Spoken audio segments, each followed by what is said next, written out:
Selamat malam semuanya. Ada tamu spesial namanya Ivon. Saya dari Ivon terus ikut menemani gitu ya. Baik, sebelum Pastor Rudi dari Sydney, ada mana ke Sydney di sini? Pastor Rudi mana? Oh, ada di situ sebelah pendeta Poya. Oke ya. Baik, saya kenal Pastor Rudi sejak tahun 88 ya, Rud? Ya, saya kenal sejak tahun 88 sampai hari ini, luar biasa. Nah, dia jadi gembala di kota Sydney di daerah Riverwood namanya. Ya, oh, tadi kamu lihat yang soundnya ini yang cukup tinggi ya. Baik, saya akan sharing satu ayat, nanti Pastor Rudi akan meneruskan itu. 2 Korintus 5 ayat 17. Hendrik aman? Gak perlu vertaler? Gak perlu. Saudara, saya ingin ke dapur ada nasi kuning Tuti yang buat. Iya. Biasanya terima kasih karena Pastor Rudi bisa nginep di rumahnya di Honda. 2 Korintus 5. Susi perlu vertaler? Oh enggak, susu enggak, dia terjemahkan susi. Oh, oke. 2 Korintus 5 ayat 17. Oh iya, drummer kita baru juga ya. Lupa. Siapa namanya lupa? Gila. Oke. Mana ayatnya? 2 Korintus 5 ayat 17. Jangan lupa nanti 7 Desember Natal Sion. Natal yang kedua setelah tidak ada Kopimia, luar biasa Tuhan terus bekerja. Oh, ayat 7, saya bilang ayat berapa? 17. Oh maaf, ayat 7. Saya salah maaf. Kok nggak dimaafkan? Saya minta maaf. Oh, ada Waldi juga datang. 2 Korintus 5 ayat 7. Ya. Baca sama-sama bahasa Indonesianya. 1, 2, 3. Sebab hidup kami ini adalah hidup karena percaya, bukan karena melihat. Saudara, ayat ini paling gampang kalau kita sudah pernah naik pesawat. Oh, ada yang namanya. Betul? Orang naik pesawat itu butuh fakta atau butuh percaya? Lo jawab dong. Orang naik pesawat itu butuh fakta untuk melihat atau butuh percaya pada pilotnya? Luar biasa pintar semua. Padahal pilotnya kita kenal tidak? Nah, walaupun dalam aturan penerbangan internasional nama pilot wajib disebutkan sebelum terbang. Betul? Tapi faktanya 3 menit setelah disebutkan kita ingat nama siapa? Ayo jawab. 3 menit setelah disebutkan kita ingat nggak nama pilotnya siapa? Kenapa nggak ingat? Baru 3 menit tuh. Satu bukan dong. Nggak penting. Saudara itu kan luar biasa. Betul? Walaupun saudara duduk di dekat jendela, tahu nggak ini sampai mana? Sudah tahu nggak sampai mana? Tidak. Jadi kalau firman ini mengatakan sebab hidup kita ini karena percaya, bukan karena melihat. Masa kepada pilot yang kita nggak kenal berani pasrahkan itu? Aneh bukan? Nggak kenal loh. Harusnya kita pikir kalau mau naik pesawat paling ngecek dulu ijazahnya dia lulusan mana, terus dia sudah punya berapa ribu jam terbang. Kan harusnya begitu bukan? Perlu nggak? Belum perlu tidak? Tidak kok perlu gimana? Tidak. Kalau boleh naik kapal ke sini.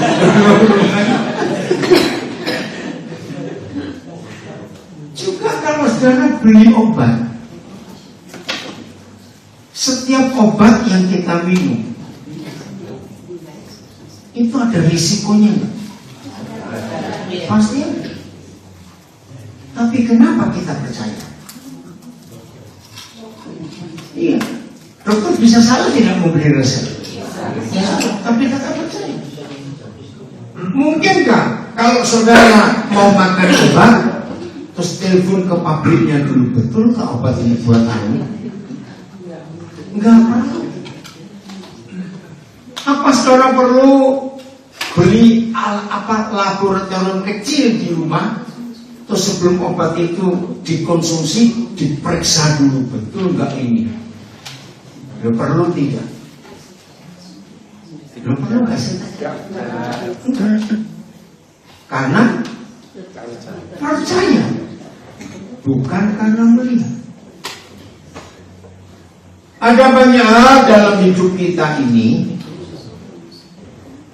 fakta itu bukan kebenaran. Masih kaget. Fakta itu bukan kebenaran. Kebenaran itu di atas fakta. Nangkep nggak maksudnya ini? Oke, kita lihat dulu satu ayat. 1 Petrus 2 ayat 24. Ruth siap-siap habis ini. 1 Petrus 2 ayat 24. Jadi kebenaran itu di atas fakta. Ia sendiri telah memikul dosa kita di dalam tubuhnya di kayu salib, supaya kita yang telah mati terhadap dosa hidup untuk kebenaran, bukan hidup untuk fakta.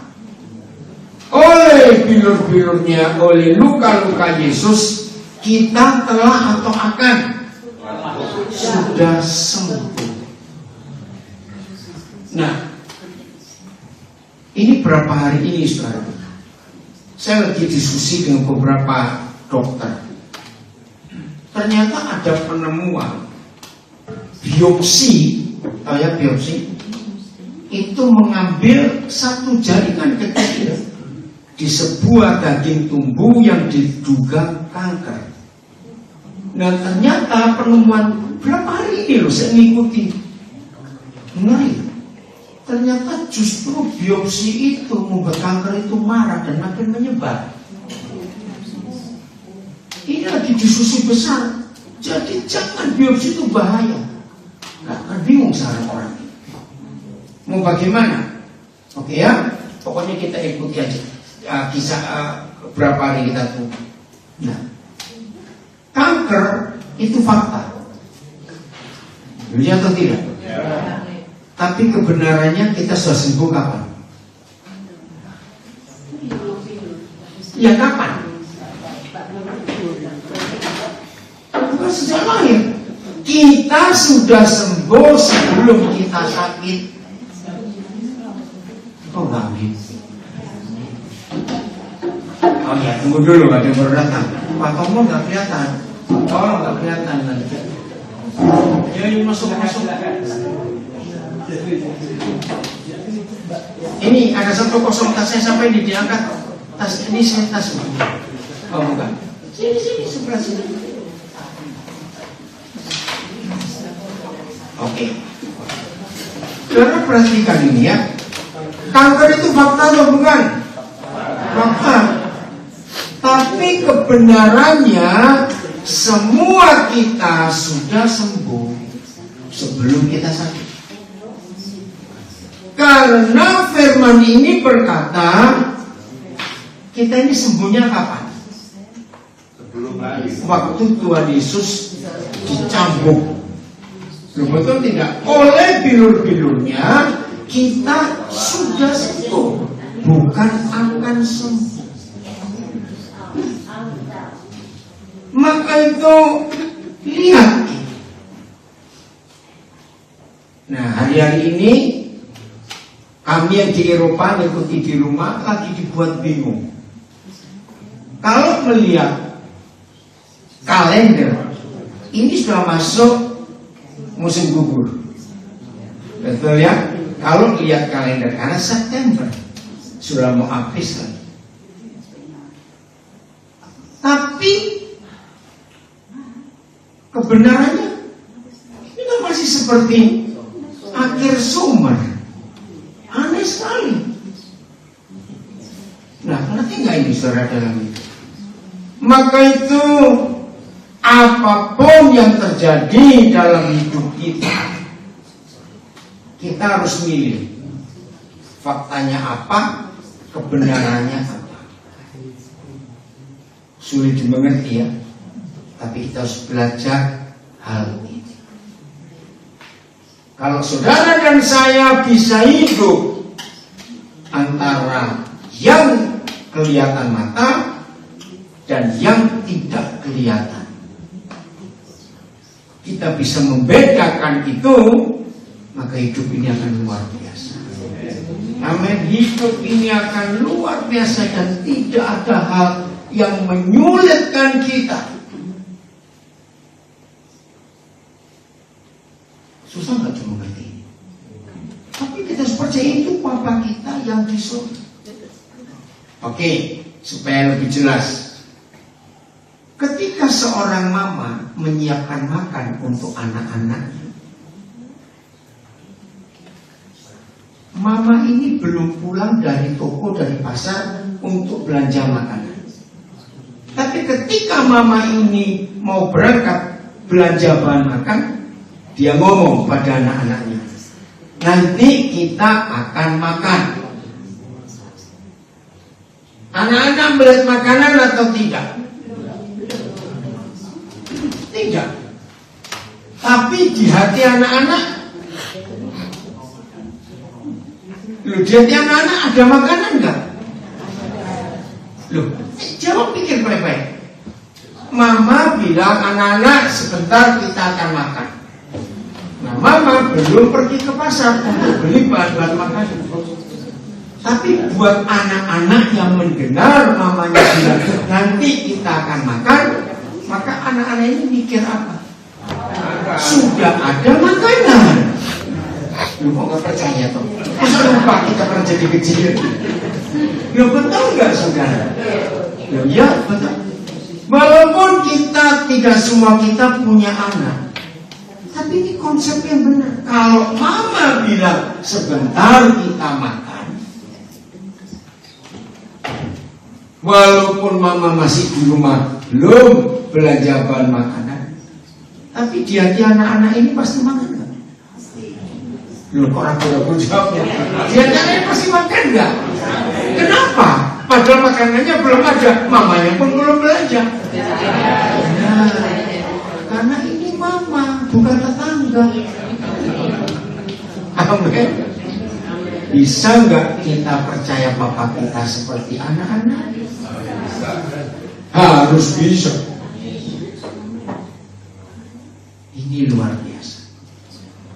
Jadi apa yang kita belum lihat, tapi kebenarannya sudah ada, yang percaya kebenarannya sudah. Amin. Apa yang terjadi pada seorang yang tiap kali mau makan obat dia ragu-ragu? Bisa sembuh kan? Walaupun itu obat terkenal, obat mahal, kalau dia ragu-ragu, nggak terjadi apa-apa dalam hidupnya. Ngerti ya? Nah, saudara, siapa yang 9 bulan dalam tahun ini saudara tidak bisa menikmati hidup yang penuh kepercayaan, penuh kebahagiaan, stres terus, takut terus, sampai nggak bisa tidur, berarti saudara bukan anak Tuhan. Kenapa, Cak?